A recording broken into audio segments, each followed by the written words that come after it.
What's up, you guys? Welcome back to another episode of the Dubbed or Subbed podcast. Woohoo! Alright. You got myself, Lucas. And Kamari. And follow us on the Twitters. I'll put them down below. Yeah. We're here this week to talk to you guys about...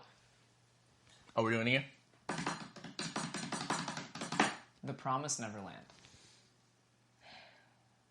Rough show. Fantastic show.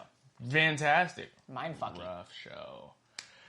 Ooh, this is gonna be a fun episode. My god. Is it a Netflix original or is it just on Netflix? I think it's just on Netflix. No, it's Funimation, yeah. Yeah. It's on Netflix, Funimation. I don't know about Hulu. I haven't been on there in a couple days. More than likely on Crunchyroll, not on Hulu. This was recommended to us by a coworker of Sierra. Yes. Yes. By Bete, and the reason why we watch it is because of the coworker of Sierra, yes. It's a rough one, guys. It is... So, what I'm going to say right now... Short, 12 episodes. Yeah. Before anything gets said, spoiler alert. I want to break this into kind of two parts. We're going to go first half of, synopsis, very vague synopsis of the anime, give you the idea of kind of what's going on, and then we'll cut and say, hey, leave now if you don't want stuff ruined for you, because talking about the better parts of the show, there will be very big spoilers. Yes. So if you want to be able to watch it 100% genuine all the way through... So here are some vague spoilers right now. Mm-hmm. We'll let you know when we get to the don't watch this shit portion. Yeah, and then we'll leave a timestamp to say, we'll cut to this end for our... grading at the end. I'm just saying it will be a very big spoiler. It will be very unfortunate to watch this anime because it's a thriller mystery. The best part about the show is not knowing what was going to be happening next. But if you watch this, we will have to say those because they're the best parts about the show. Yeah. It is what it is. We can't talk about the show without talking about those parts. So we'll start with Promised Neverland, point 1, or point 1? 1.0. Episode 1.0. I'm thinking 1.0, cut 1.2, which is going to be the second half. I'm on points a lot right now. You know this. I've been saying this. Does it go 0, then 2? What? You said 1.0 and then 1.2. Well, no. But I'm saying there's 1. No. Hear me. I actually thought about that. 1.1 is the regular. 1.0 is the regular. 1.1 is the spoilers, and 1.2 is the other one. So we're doing 1.0, they're skipping 1.1, and we're getting to 1.2.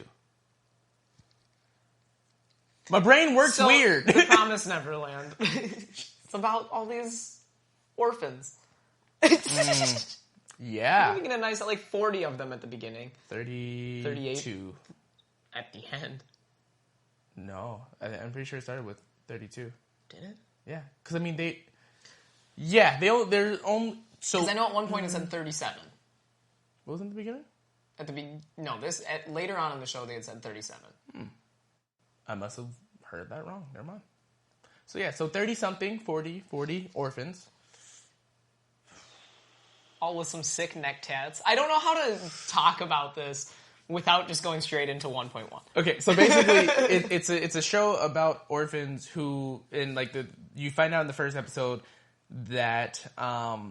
it's not going to be a big spoiler, first episode, that they're being raised and getting adopted. But getting adopted is code for getting snacked on by demons. They're essentially cattle. Yeah. So the entire show is essentially it's about 3 main kids, Emma, Ray, and Norman, who are trying to escape from, what was the name of it? Oh, God.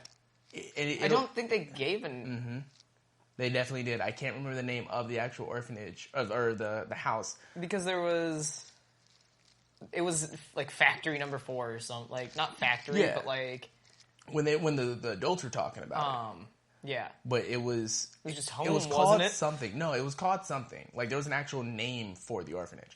Either way, the kids are trying to escape because Norman and Emma. So, one of the little girls had gotten adopted, and she'd always carried around this teddy bunny. Yeah. It was a bunny. Little bunny? And when she got adopted, they found that little bunny was still, like, left at her bed. So they tried to take it to, like, the front gate. They found Connie. Mm-hmm. And then they ran into some demons, and then they realized they gotta get their shit out of there.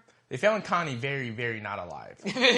Someone deaded her. Yeah, someone or something deaded her. Yeah, so they find her, they run back to the house, and after this, they kind of just go on and on about the like, escaping, essentially. So from episode 1, the end of it, you know that there's some messed up shit, and if you're thinking about watching Promised Neverland, you know that there's some messed up shit. You're not going into this show thinking that it's, like, Peter Pan. No.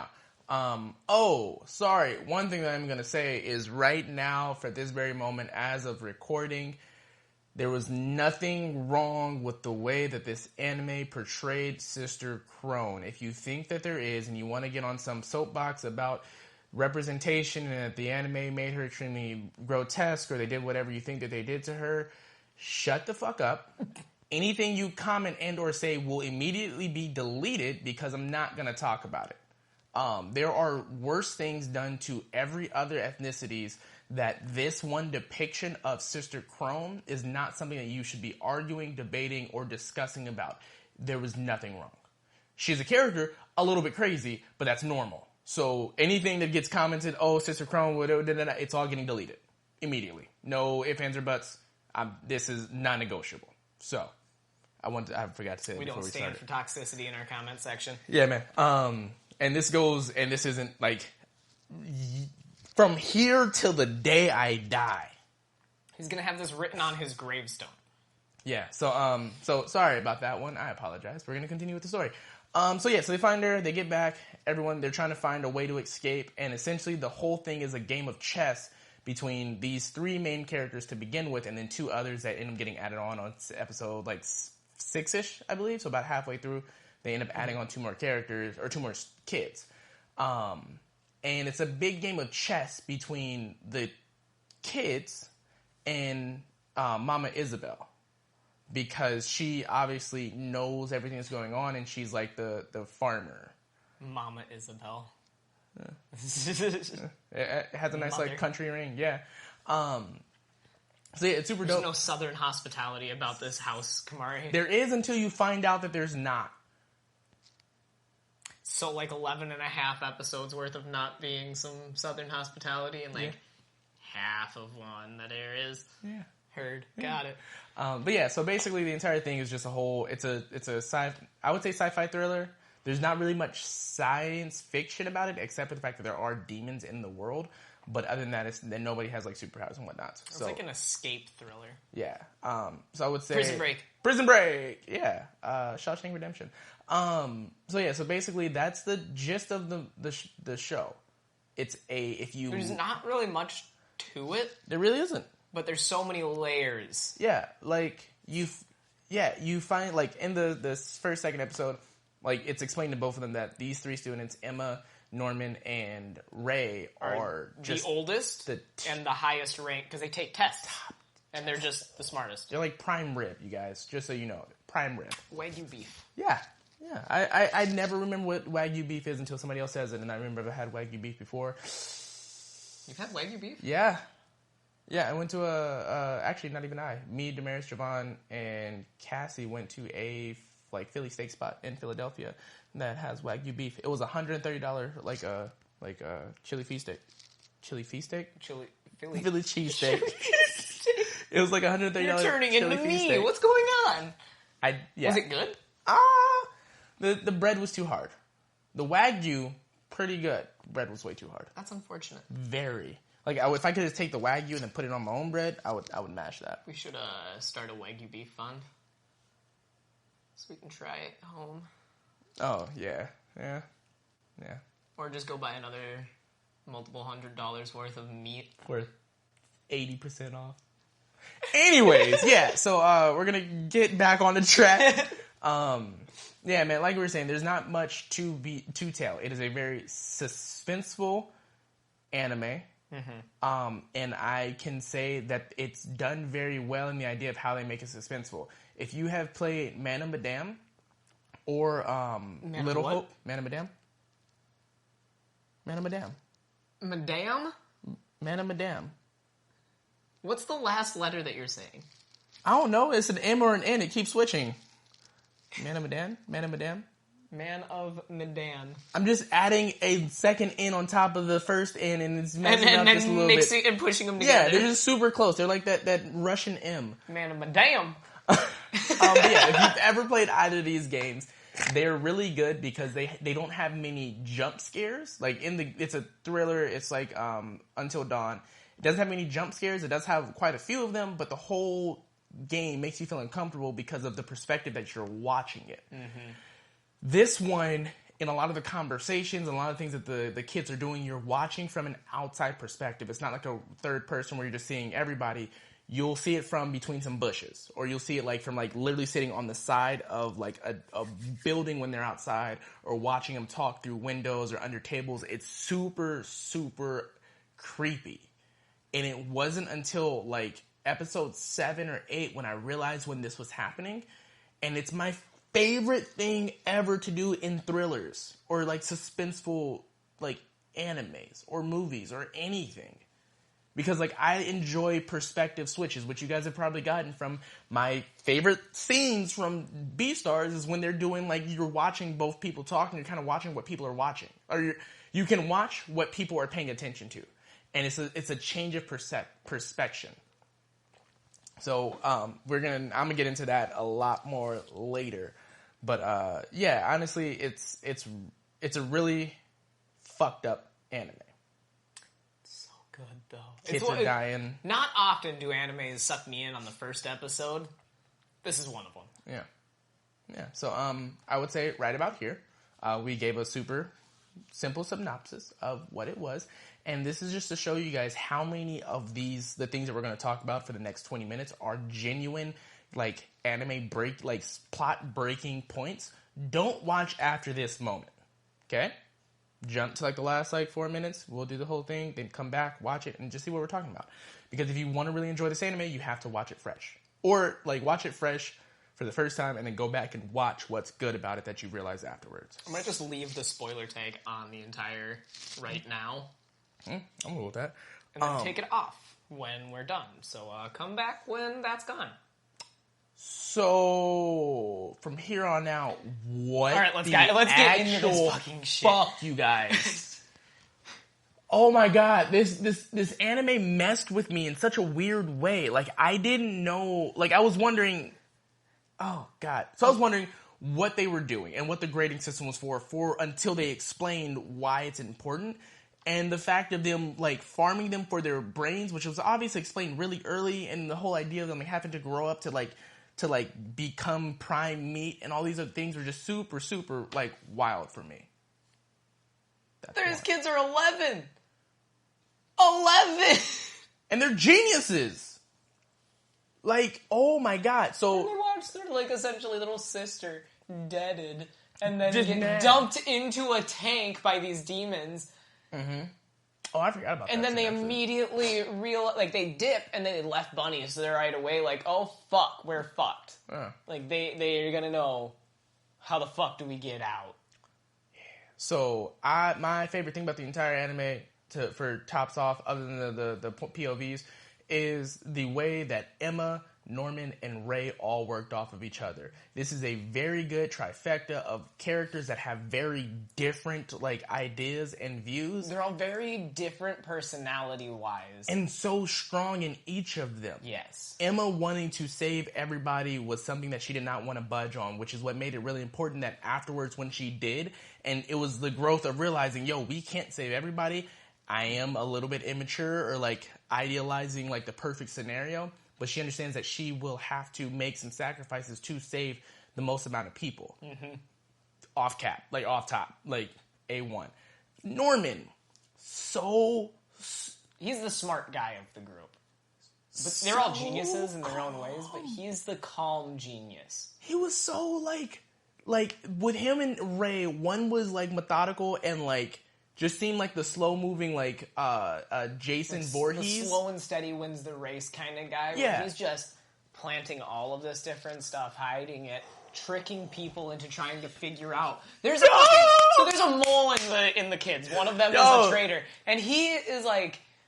He's playing six-dimensional chess, you guys. Like, there's layers and sideways layers. Like, it doesn't fucking He's a genius. Yo, okay, so six-dimensional chess, you guys. The scene where he's like, "Hey, talking to Ray, I'm gonna plant like these episode things." 4, I think. Yeah, it's early. It's as like shit. the end of episode 4 where he's talking with Ray and he's like, "Yeah, we told these two kids about And he's like, well, what if one of them is the plant? He's like, then I'll know because I told this girl this, and I told this boy this. And then, it wasn't immediately after that. It was like... It was the next episode. It was the next episode where one of them is gone, but he's like, oh, I know. Because it was you. Yeah. And that's where the episode ends. No, that's not. No. Because it's a different episode where he plants it. The next episode, at the end of that episode, is where he goes, didn't Ray start laughing? Okay, so Ray started laughing at the beginning of the next episode. Okay. I thought Ray started laughing and then it cut. No, because like, it cut and I just went, hold the fuck on. What do you mean? Oh my, I would not be able to watch this episodically. I hate I episodically shit. No, especially after that episode where it's like so easy to binge. Just give it to me. Just give me the answers. So he's like, yeah, no, it's you. I told you that I told them this, but they put it in completely different spots. Like, so he was like, yeah, no, you're the traitor, and then Ray's like, yeah, you're right. You got me, buddy. And then Norman's like, okay, I'm cool with that. He knows he can't argue with Ray. No. Yeah. He goes, all right, yeah, you're the planning one. You definitely, you figured this out. Because he made a comment when Norman told him the spots that he told the other people. He was like, well, you've got a backup plan for everything. Yep. It's like, fucking Christ. Which is like, to create, like, the in-depth and how just small stuff like that makes this so, like, fucking the way that the anime did it. And, like, even in stuff of, like, cutting the episodes into perfect spots. Cutting it right when Norman's saying it's you is going to cause that, like, overall people who are watching it episodically, that like... Cutting it when Sister Crone appears in the fucking forest. Oh, God. Bro. Okay. He fucking did such a great job with how... The pacing of it, I think, was really good. Man... And, like, how they were able to start... and end episodes on equally that was perfect. Good hangovers. Cliffhangers. Speaking of cliffs, hold on. So watching the anime or watching the episode, and for me, they didn't show the cliff. Norman gets up there, he's like, oh yeah, you just see forest. And I was like, yo, damn, that's easy. They're just gonna jump off and whatever. Well, they didn't even show that until like 2 episodes later. It was the episode later when he was explaining what it was. And I was like, he looked so defeated when he came back. And I was like, yo, what is going on here? And then that, like, seeing that drop made my gut drop. When he said it's a cliff, my first immediate reaction was someone got a hold of him and made him just, like...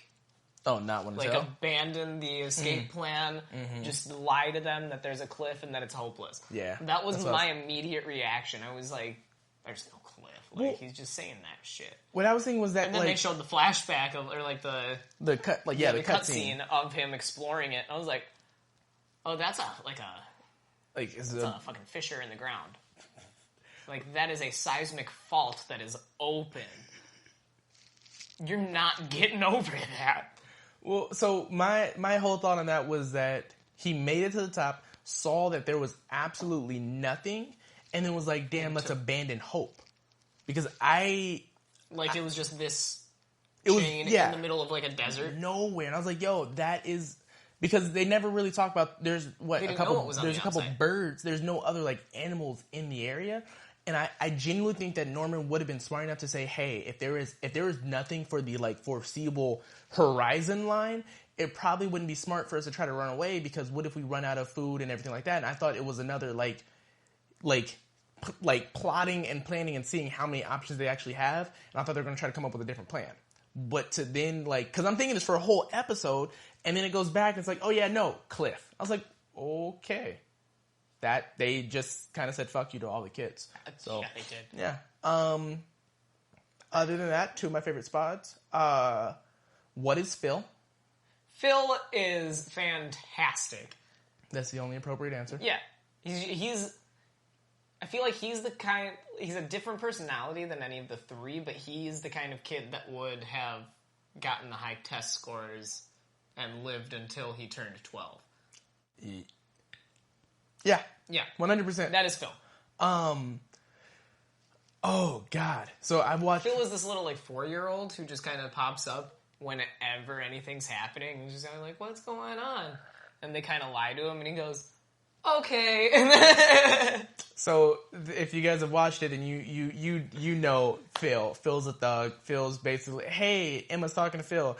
I need you to watch all the kids because of this is going on. Oh, yeah, I kind of guessed that. Yeah, I got you. Go ahead and dip. I got these kids. I'm 4 years old. And I'm gonna thug this whole thing out. But I've seen everything that I've seen everything that's going on. I got you. There's a lot that Phil walked in on. Not even just walked in on. There's a lot that Phil. I've watched one video on this entire thing, because my genuine thought after the whole thing was done was, what in the actual hell is Phil? So I was like, I need to know this. I need to understand. He has to be some other big plot point. Phil was in on absolutely everything.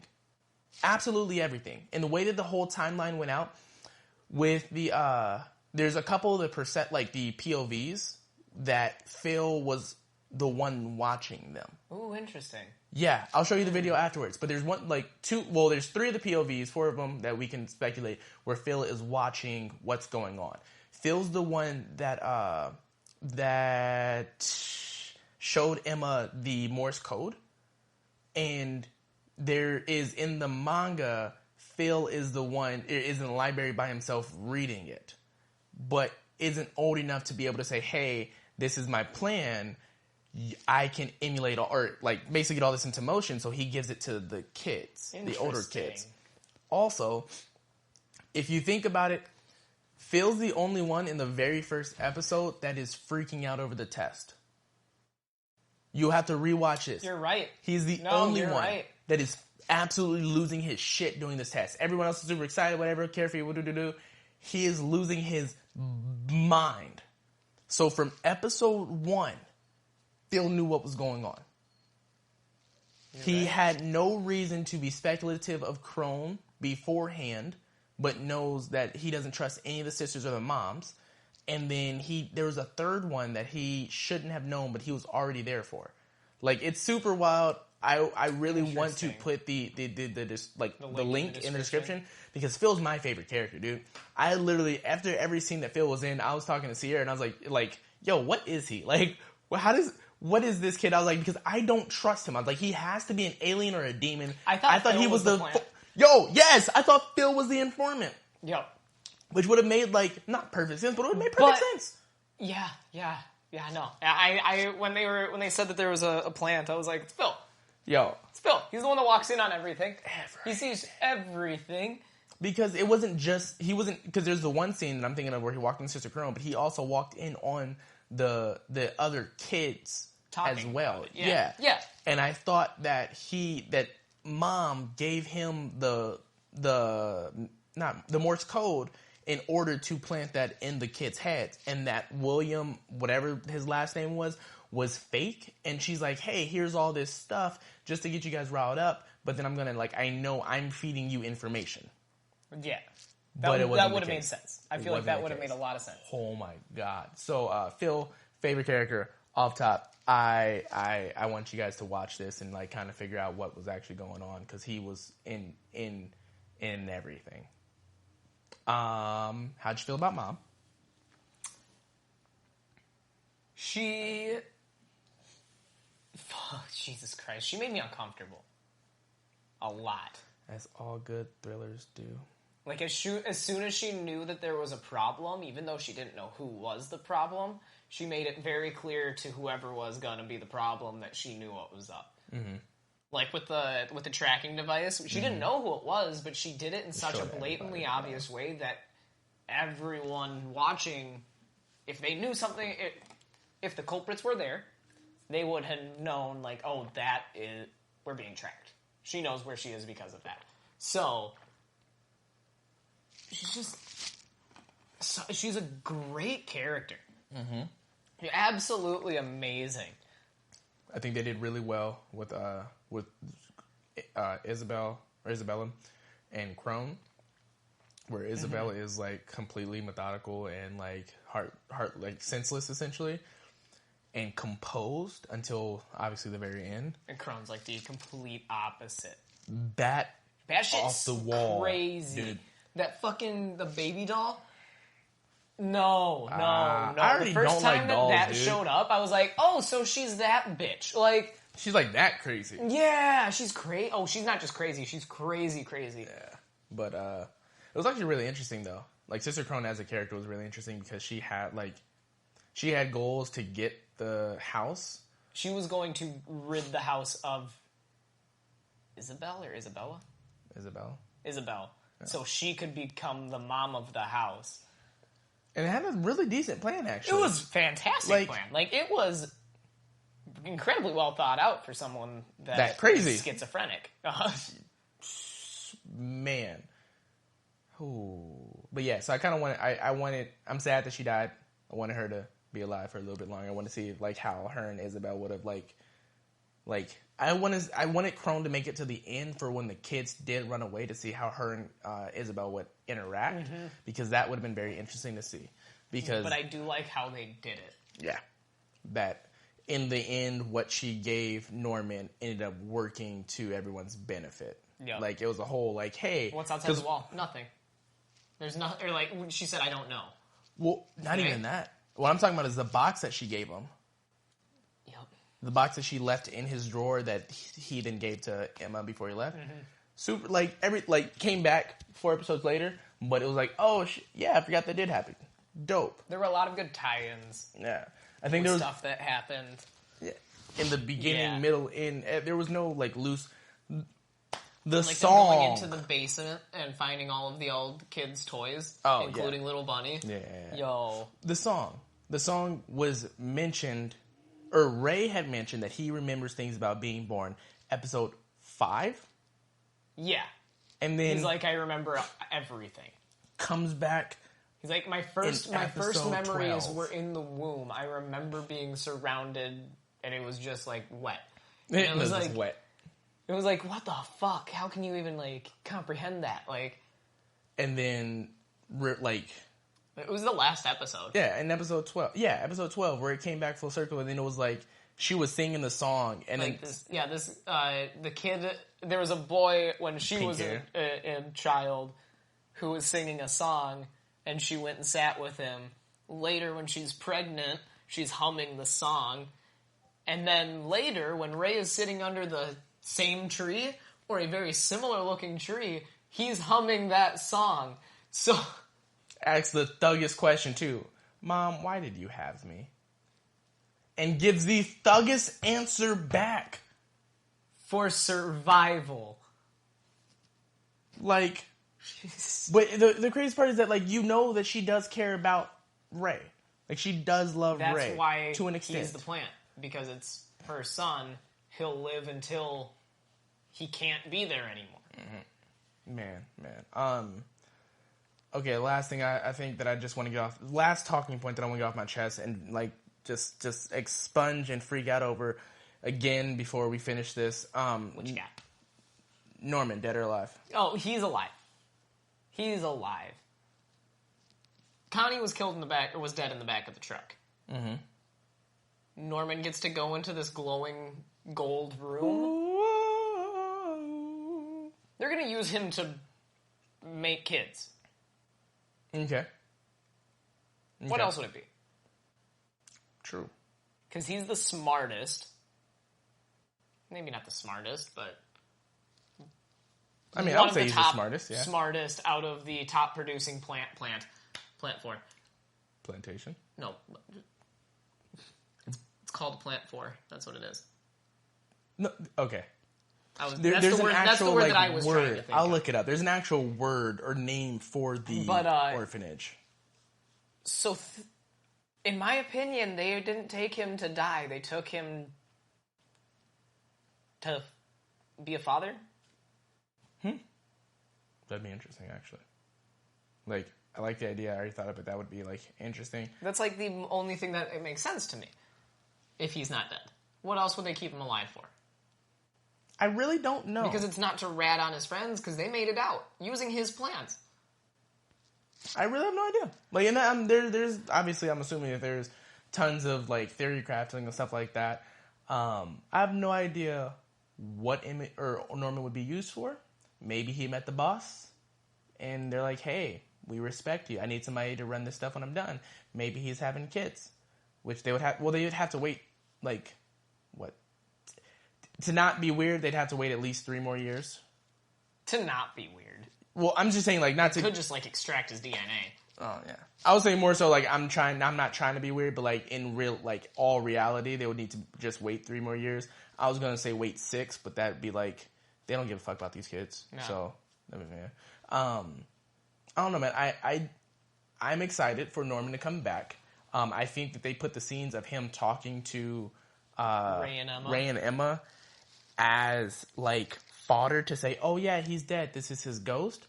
But I think that's more like I just read it as this is them thinking about Norman in this present situation. Yep. What would Norman do or what would Norman say? I miss him. Yep. That's exactly what I was like, yeah, this is just them like superimposing their like emotions. Because this is a big moment for all of them. Superimposing their emotions onto the scene that's going on. And man, because the first time that I saw him, I was like, yo, what the fuck? How did Ray, like, I was like, immediately that he wasn't real. I didn't. It took one. You're like, did Ray escape and hide in the jungle? Yep. Or hide in the forest? I was like, what the? I was like, there's a door. I saw them walk into the door. I was like, did they just let him go? Which would have been stupid as hell. But it took me until like the second, like literally the second time, I was like, oh, he doesn't have a backpack. He doesn't have a cutter. He doesn't have anything else. Yeah, this isn't him. I don't know. So, in the comments below, you guys let us know what you think happened to Ray or to Norman. And yeah, we can add that to the list of the crazy shit that happened in this entire show. So yeah, now I think it would be the appropriate time to go ahead and get on to. Oh no, actually, I touched on it before. Oh, POVs are so good. What they did with this show, Ray's wild was gonna burn himself. Yo, when he dumped the lighter fluid on himself, I literally just sat there and was like. And then when when Isabel runs into the room and Emma's freaking out, I'm like, wait, huh? No. Because she said, what's that smell? And it's like, that's a distinctive smell. You know that smell if you've ever smelled, like, even hair burning. So the fact that they planned and made a fake body to burn, and it would still give off the smell, like, fucking wild. Ingenious. Just saying. Oh, God, I loved it. Emma has gusto, should have chopped off her ear. Yeah, both of them did. Yeah.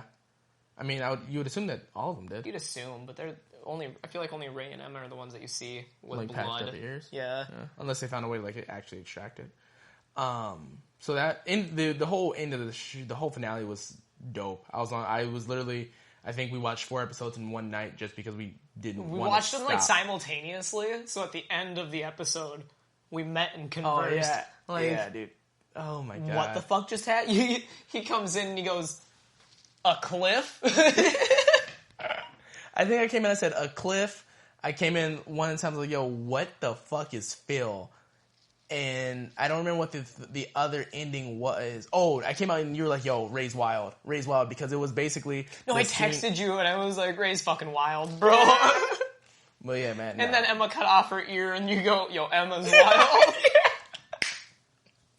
Oh my god. The entire last episode. It was after the last episode you came out and you were like, what the fuck is Phil, dude? Yeah, because the episode essentially ended with Phil just kind of talking to Mom. And I really like how Phil's entire emotion changed. Mom told him, don't worry, they made it out safe.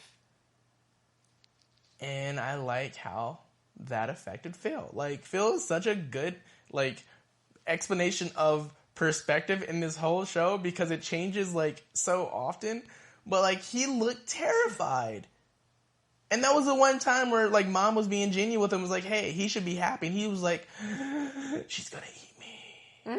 But I don't know. I think all in all, like there was no points in this entire show where I felt like something didn't make sense or something slipped. I was like, oh, this is like a point that would make sense in a different way. Like even the plan to leave the kids, they left the younger kids in the best possible way. They thought that shit through. Like the whole story writing of the show is Emma's good. Emma's the one that thought it through. The one who would not back down on taking everyone. Man, all right. Yeah, so my cut down, I think there was nothing else in... There were a couple other things that I would talk about, but I would need, like...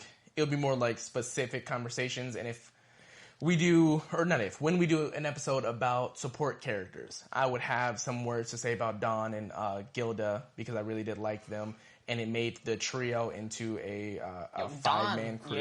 Yeah. So there are very other good things about this show. I don't think our job is to talk about each of them specifically, because then our episodes would be extremely long. Our job is to tell you guys about what we liked, tell you guys about what we didn't like, give you guys a grading, and we'll reconvene at a later date. Always message us, comment on the YouTubes, comment on the TikToks, comment on the Instagrams, all those other things, and we'll have some fun. But because it's sorry, this is 1.1 over.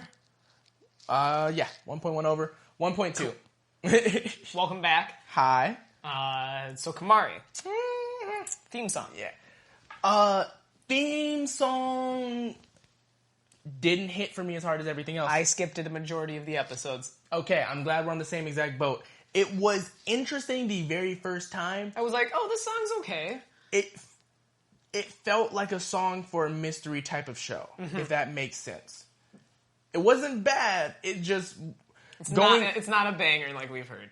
Going from Toradora to this, first season to this, it just... And holding B-Stars as high as we do. Yo, man. Like, B-Stars is... For what we've watched on this show, B-Stars bar, that's 10. That's 10. That's like bar 10. The bar. If you we can't, like... Yeah. If we somehow came across something better than that, we'd have to redo our entire grading system. Probably, yeah. Yeah. Yeah, dude, I love B-Stars' song. So I'd say it's average. I'd say this one is average. B-Stars is 10. Okay, so yeah, 4 for you is average. 5 is average. So, okay, so you're going for a true average. I'm true average. I'm going with a 5 right now for the theme song. I'm going to go with like 3. I don't think this song would not be on, like, for me, average is, okay, I could, like, listen to this on, like, my anime playlist on Spotify. I wouldn't put this on an anime playlist. I'm not going to put an average song on my playlist. I'm not a monster. There's some average songs that I like that would be on a playlist. But like I skip them every other time. Like I listen to it once. Okay, I'm gonna skip it. But no, this would probably be a 3. It added to the story in the idea that it was super like suspenseful and like kind of like melancholy, but it wasn't it for me. Yeah, sadly, because that's the only like bad thing for me about this entire anime. So 3? Yeah, I'm gonna go with 3. 3? 5? 3 hurts. 3 hurts bad. Visuals, animation, aesthetic. Visuals, animations, aesthetic, fucking 9.5. I can't give it a perfect 10 solely because it looks like, for most of the show is just a regular anime. The way they use lighting in it is absolutely amazing. With how much stuff they do at night and the lanterns. Yeah, I can give you that. I can't give it a 10.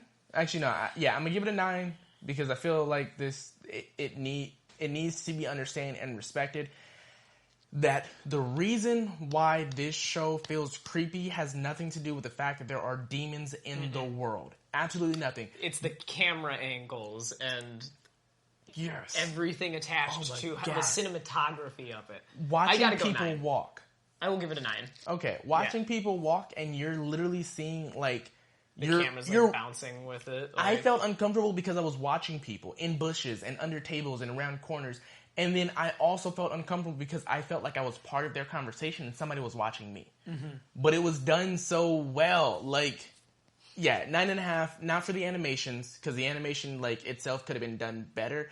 But what they did with what they had in animations and storytelling and creepiness. If this was just a regular anime, it would have been like a 7, maybe 6 because nothing about it looked bad or like But awkward. the way the camera or like the cinematography was, it kept you on edge the entire time. Yeah. Like, what am I trying? I'm trying to think of like Devilman Crybaby. Devilman Crybaby. It just instills that fear of like in you. No, Devilman Crybaby. The animation itself was it looked like choppy, but I understand the reason why it looked choppy, but it felt like an old anime. But that was the point of kind of what they were going for. I liked how that one was drawn, which keeps it at like a 5-6. But this one, it was a 6-7, but they did something more with the camera angles. They did something more with how they were telling the story with just everything. So I liked it. It was an average-looking anime, but it was a very well cinematographed. I don't know how the right word to say it, but it's a very well shot anime, if that makes sense. So I'm gonna give it a 9.5. So 9.5. Yeah, I love shit like that. Oh my god, that's why I love Man and Medan. Storytelling. You go ahead, go first. Probably an 8 for me. Really? Yes. Why an 8? Why only an 8? Why only an 8? Yeah. Because my bar has since been set higher for storytelling since we've watched this. What do you been set higher by what? Erased.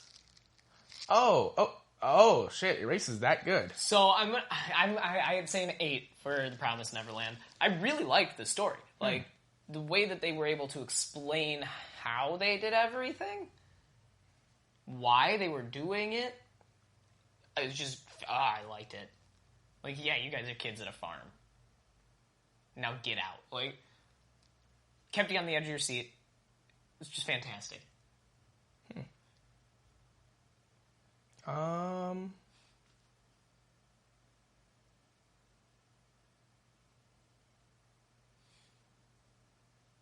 Play some elevator music here or something.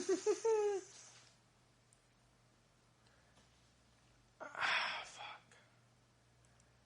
I'd probably say like a 7.5. Why so low? You asked me why 8. No, I know. Because you said why so low. I know. I don't think there was much wild. Actually, no. I'll go with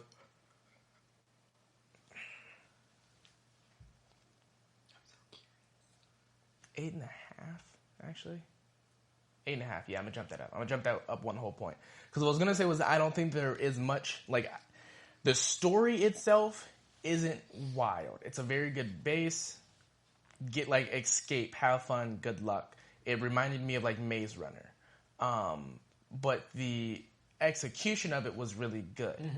The way simple premise, great execution. Yeah, so I was thinking 7.5 because it's okay, cool, kids and farm getting eaten, whatever. And then I was like, but damn, watching this, there wasn't a point where I wasn't on the edge of my seat for majority of the show. So it bumps up the point of, hey, this is a very simple premise, like you said, done very well. The storytelling does and I'm thinking of the aspect of the way the cinematography was in conjunction with the storytelling. This, I think it's perfect. So on writing, this story would probably be a 6.5, 7 to me, because it's a very good story, but nothing wild. Because it wouldn't be creepy. It wouldn't be a thriller if you're reading it, but because of the way that the anime told the story with the camera, it is an 8.5, which is wild what the two can do for you because you tell stories with how you show the story. So yeah, I'll give it an 8.5. The writing of the characters is also fantastic. Yeah. I loved every one of those characters. Dawn and Gilda I wasn't too big of a fan of. Well, but I'm talking Ray, Norman, Emma, Isabel, Crone. You just not gonna say Phil? We know we all love Phil. Yo, Phil, man, I need a Phil 10. plush. Phil's 10 out of his 10. His big old head and his adorable eyes. Okay, Mom. But yeah, no, I would say 8.5 for storytelling. And if I could break it down a little bit more, like I said, 6.5, 7 for written story, 8.5 for the way that the story was done. Yeah. So, yeah. So I've got 5, 9. Did I say for Yeah, we said 9 for animation. 5, 9, and 8, which is a 22. Okay, so then I have a 21. Yeah. 3, 9 3, and a 9 half, and and 8 and a half. Yeah. So 21. Yeah. Yeah. 21, 22. Damn.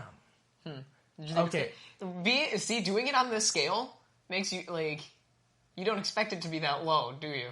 Well, Or, no. or you okay, just want it to be a higher than 22 score. Can we do music as a whole instead of just intros? No. Why not? Because we'd be moving the fence posts mid-game. Well, no, but for me that would make more sense. We already did our... Yeah, I'm good with this one. We changed next it last episode time. Yeah, we can. We'll come back. We'll discuss We this. decided that even for the next episode we were gonna anyway, so... Oh, Jesus Christ, yeah. Okay. Yeah, well, I'm going to sit with the 21. In my heart, it feels better, but because of the grading scale that we're working with right now, and I have to stay true to that, 21. So, yeah. It's a good anime. Yeah. Top 30%. Sorry I had such a not a trash intro, but the intro didn't hit me. It didn't touch me in my giblies. Alright, so... moving away from that, I want to talk to you guys today about ramenontheblock.com. BLOC. If you'd like to try out some different kinds of imported ramen rather than, I mean, not saying it's bad, but everyone can go to Walmart and get some Maruchan 24 packs for $1.50. But we want to expand your horizons. So go to Ramen on the Block, pick out some different kinds of ramen, pick out a ramune soda that you like, some candy, use the promo code DOS at checkout and you'll get 10% off that order. Yeah. Anything else? I think it's still free shipping over 50, but I'm not sure. Free shipping over 50, as of recording, Yeah. Nah, I think that's it. You guys, actually, Ramen on the Block was the only one thing that we were talking about afterwards today. Yeah. So, yeah. Click that like button. Subscribe. Like, bell comment, icon. subscribe. Get the numbers up. Show a friend. Show Yeah. a friend. Actually, show a friend. Oh, no. Yeah. Because we're doing it to everyone now. Discord. We have the Dubder Discord server up. I'm going to need to change that description of the last episode because I forgot. Dubder Discord up. We're going to go ahead and throw it link down in the description. I was going to say we're going to throw it in the Discord of this video. We're going to throw it in the description of this video. Once we get the Infinite Invite in and up and running, we'll have everybody. You can go ahead and join those. Let us know what you're coming in for. Let us know what episode got you in. And just come and join us and talk about anime, games, movies, memes, food, eventually, pets, everything. Just come and be a part of us. Because we release often, but we don't release daily. So this is a way to get your daily dose of dubbed or subbed. Okay? So, Yeah. daily dose. DOS Hey. of dubbed. Stupid. Thank you guys so much for joining us again. See you Do we have any next big plans coming up other than next episode. we've got for sure 2 planned. So Yeah, we have. If you guys listen to this yeah. beforehand, watch the Garden of Words because that will be the next episode coming out, and then watch Erased if you haven't. which will be the episode after that, which is another good like science fiction thriller. So we're kind of on a kick right now. 45-minute movie, 12-episode series. They're pretty easy to digest. Yeah, and by the time you hear this, we should be 8 days out. Yeah. No. Yeah. Yeah. Yeah, 8 days We've from still got release some of in the this. backlog that I need to get out before this one. So as of after record. I mean, from we're recording, this it'll and be putting like it up the same day.